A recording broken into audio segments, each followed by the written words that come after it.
mo, Yeah. Father, nung PhD student nga ako, I was a researcher, support sa mga psych professors, isang institute on public health. Yung main Okay. research namin ay mga studies sa intervention ng drug addiction. So, Okay.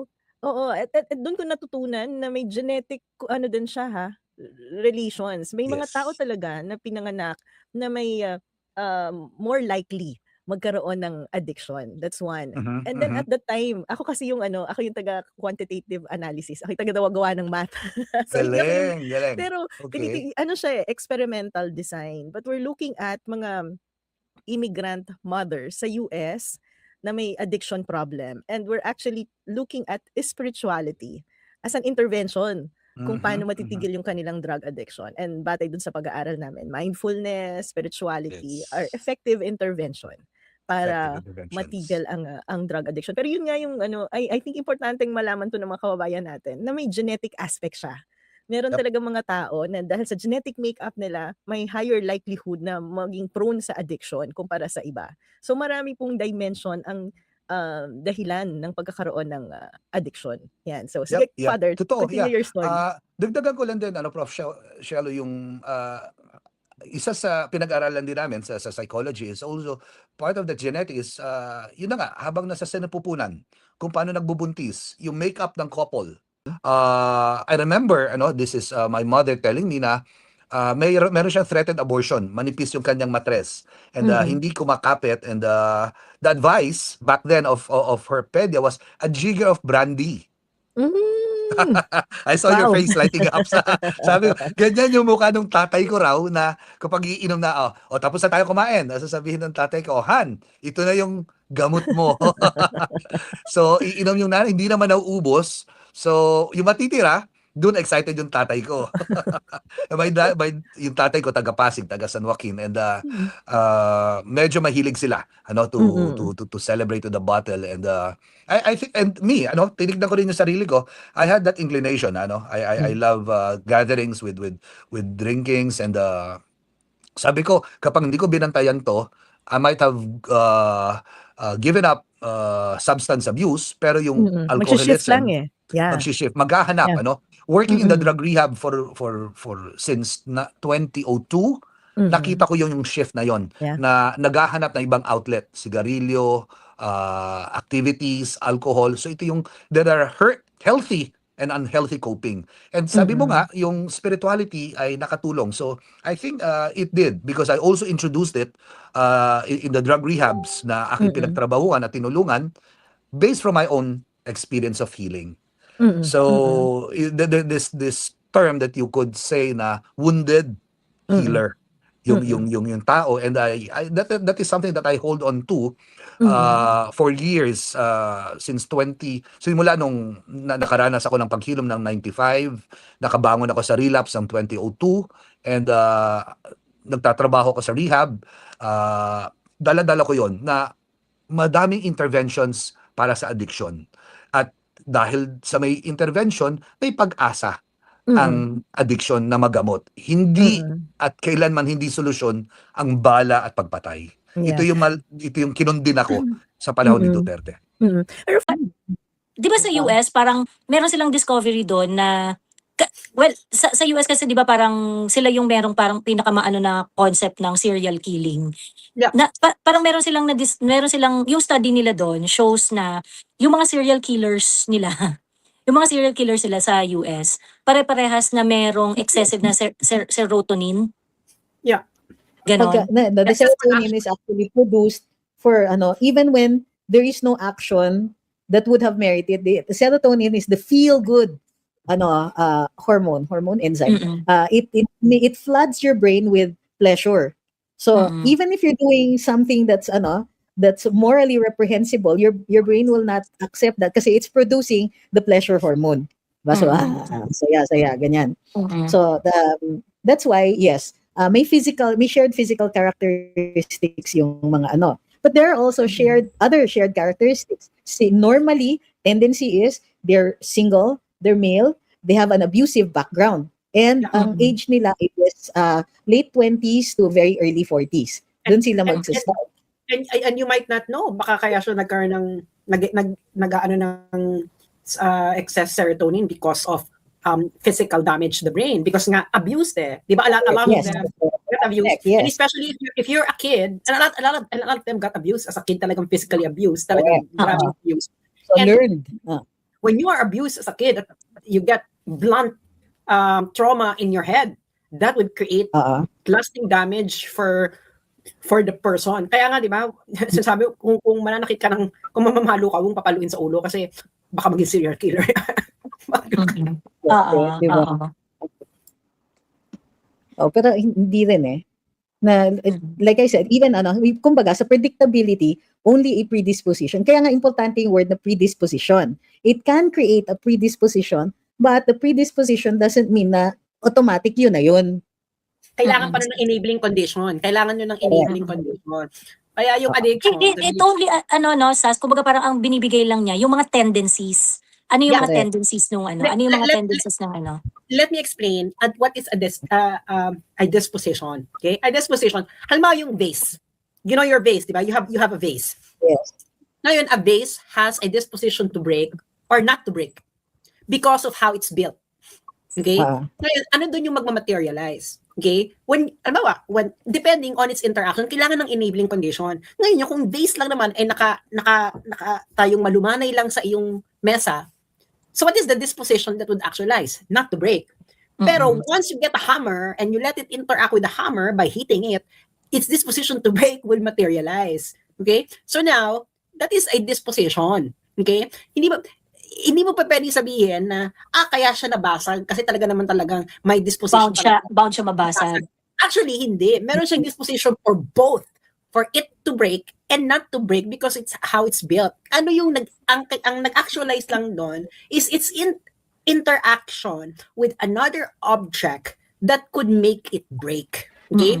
Ngayon, yung sa addiction, titingnan sa addiction, you actually need an interaction and an event wherein you would have to try drugs. Kaya nga tayo nagkakaroon ng war on drugs. Kasi whether or not you have a genetic disposition to addiction, gusto nating tanggalin ang easy availability ng drogay sa market. Because once you touch it, kung hindi na tayo mag-uusap kung meron kang disposition or wala sa addiction. Wala, correct. Because you would really get addicted because of the way the chemical of drugs work, especially formulated. Especially shams. Let's talk about why Shelo Magno was saying this. Yes. Yes. Why is she saying that? Ano yung sinasabi niya, Joey? Ano sa tingin mo? It's really about control. They wanted to tell stories like this na hindi mo na malalabanan yung how you are built. So we're going to tell you what you are going to do. Ikaw hindi mo na malalabanan. There is no point na makipaglaban. There is no point na na mag-advocate ka on certain things. Walang point na makipaglaban sa buhay. Sasabihin na lang namin sa iyo kung ano ang mangyayari sa inyo. It's really about control. I mean, for someone like Shelo Magno to say things like this, alam mo na may agenda na alam mo na bakit ganyan yung approach mo? 'Di ba? Para to say na wala tayong magagawa yung genetic makeup mo kung ano yan, yun na yan, hindi mo na malalabanan yan. Ano na yan, i-discover na lang natin kung magiging ano ka. Parang ganoon. And we're going to tell you because we know. Parang ganoon yung dating. So, I do not know kung perhaps to a certain extent intentional yung pagsabi nila ng ganyan, or maybe dahil nga sila kasi yung group ng sila yung political group na uhaw sa control ng narrative. And whether intentionally or unintentionally nila na pwedeng blurt out lang nila yan out of nowhere yung ganyang klaseng idea, but ang nagdidictate noong for me, ang nagdidictate sa kanila ng pagsasabi ng mga ganitong kwento, yung kanilang desire to really take control of the narrative. Ganyan naman kasi kayo Kayo yung tipo ng tao na magsasalita talaga sa mga ganyang bagay kasi nga, uhaw na uhaw kayo sa control. Uhaw na uhaw kayo sa pag-take over ng power, regardless kung ano man yung path for you to Ako talaga, nakita kasi nila yung backlash kay Father. Kasi si Father, kinuha nilang spokesperson. Kasi syempre magsaysay awardee, pare, alam mo yung ganyan. Pero pero hindi niya in-expect na magkakaroon ng backlash. Yung ganito kanilang pagsisave. Yung pagsisave kay Father. Napaka-condescending pa ni Shelo Magno. Yan. Ano yung sabi niya? dapat malaman ng mga Pilipino na nasa genes. Nasa genes ang pagiging addict. So parang, una-una, na parang, binapakakondesente mo naman. Parang, why do we need to know this? Parang, even if there's a gene that could predispose you to addiction, it doesn't matter. The problem is the availability of the drugs on the streets and wherever. And then I think the second reason, they would like to save father from the backlash. So dinaan niya sa science, but she thinks na and she thinks na siya lang may alam ng science. Parang seryoso ka? So reaction pala yun dahil sa backlash kay Father Flavi. Sinabi kasi 15 years ng addict. Kaya ka naman pala, di ba ganun yung mga tao? Kaya ka naman pala, stay to 30. Tapos, kasi addict nakakala ko dun sa interview, pero meron pa si Father na, kinakwento niya. Actually, kumpisa ako ng 15 ng marijuana. And then, sabi ko, ano kayong mas masarap dito? Alam niyo, nagkukwento si Father, parang, hindi pa ito tumitigil. Parang napaganyan ako Hindi pa ito tumitigil. Addict pa rin hanggang ngayon. Oo. And tumira ako ng Netherlands. Tumira ako ng Netherlands for 10 years. For 10 years. Sabi ko, tapos yung nagkukwento siya, yung parang, kasi makikita mo ganyan sa addict pag nagkukwento, nagigiyang. Pag addict pa rin, nagigiyang. Sabi ko, bakit mukhang giyang si Father nung kinukwento niya yung gay? Sabi ko, when he was telling the story of his addiction sa Quadcom before, nag-overlap yung period na pari na siya, addict pa rin siya. So, ibig sabihin, nagmimisa siya, addict siya at that time. Well, kasi naging pari siya parang mga 27 or something like that, parang 27, 28, 29. 15 years siya naging addict. Tapos 15 years old siya nag-start yata. Parang ganun yung di ba?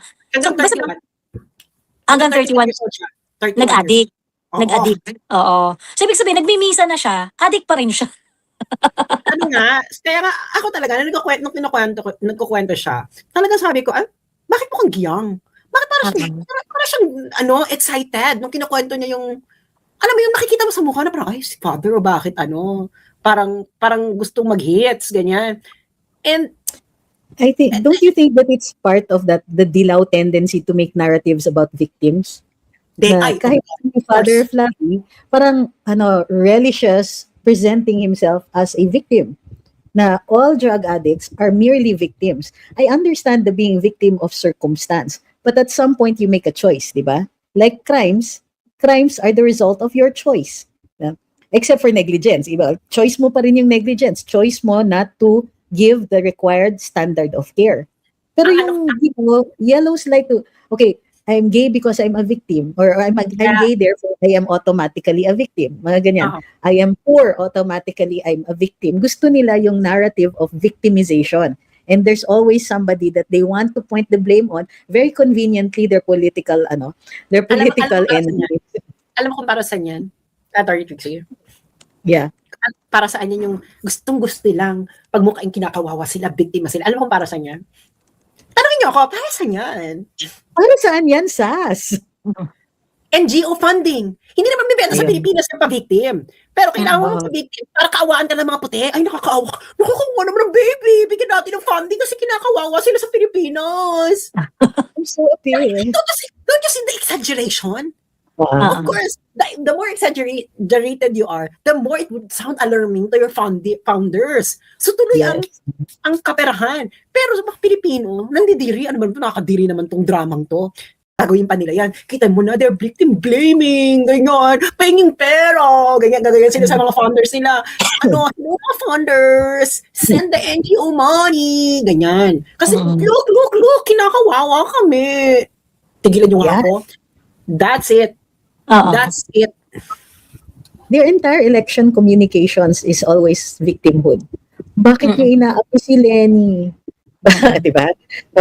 Lenny is for the victims. So itong ang war on drugs, ang portrayal is that every single addict is a victim. Well, I get that part. Madali pang isel yan kasi victim of circumstance. Ang social, tatawagin mo pa bang victim yan? Ang mga sindikato, biktima pa ba yung mga yan? When you're trying to dismantle an entire syndicate, anong gusto nila? We will treat them like victims with kid love. They can't help being a syndicate. May ganyan ba? Diba? They can't help, they couldn't help themselves kaya pumapatay sila ng ating kabataan because they grew up in a bad environment. Ano ba? Ang drug syndicates dapat nasa level na yan ng terrorism. Oo. Ganyan ka. Totoo. Well, actually, Diba? Attorney Trix, no, balik lang ako doon sa ano, yung user na yung addict. Sige, fine. Yung addict, biktima ng circumstances kasi we do not know access to the drugs, ganyan-ganyan. Ang problem kasi doon sa ano nila, sa poster boy nila ng addict pare, who is supposed to be mas discerning. Kasi nga, nag-aral ng Biblia yan eh. 'Di ba? Nag-aral ng Biblia, nag-aral ng ano, ganun-ganun. Tapos 15 years siyang addict. Pagkatapos, natapos niya yung pagpapari niya, naging ano siya. I mean, I question the it's really about his choice. I mean, equipped ka na eh. Nagsasalita ka na ng salita ng Diyos eh. Nag-share ka na ng salita ng Diyos eh. Tapos yung choice mo na gumawa ng magandang desisyon came after full-fledged ka na pare. Tapos, sasermonan mo kaming lahat. Ibig ko sabihin niya parang, may something wrong kasi doon sa ano, yung sa pagmamalinis ba na, pagkatapos yun nga, siguro to justify na ano, to justify yung kanyang bad choices, sinisi nila sa genetic makeup na, hindi kasi ano yung ibang tao talaga walang magawa pagka-addict sila dahil their genes would dictate that they're going to be an addict. But, I think it's really, siguro hindi nila pinag-isipan yun ng mabuti na parang, ang pangit-pangit doon sa optics nila, na yung poster boy nila ng addict, paring nagmimisa nung time na addict pa siya. Di ba parang, Aray, no? meron pong problema dito. Kasi, choice talaga yan eh. Nagdesisyon ka talaga na gagawin mo yan. Kasi biruhin mo, nag-graduate ka na, naaral mo na lahat ng salita ng Diyos. Pero di ka pa rin natigil.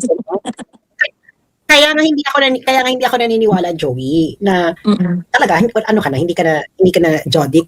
Hindi lang dun sa na mukha siyang giyang nung kinakwento niya yung kanyang addiction days. Kasi alam mo, karamihan mga, di ba yung mga nag-Jodic. Tapos sa rehabilitation kasi may mga mag-anak ako na rehabilitate, na binibisita ko. Kaya alam ko yung program dun sa rehabilitation. Isa talaga sa mga program sa rehabilitation talaga, fellowship, kasi nga they need to replace the high of being with a peer group and you're doing activities together.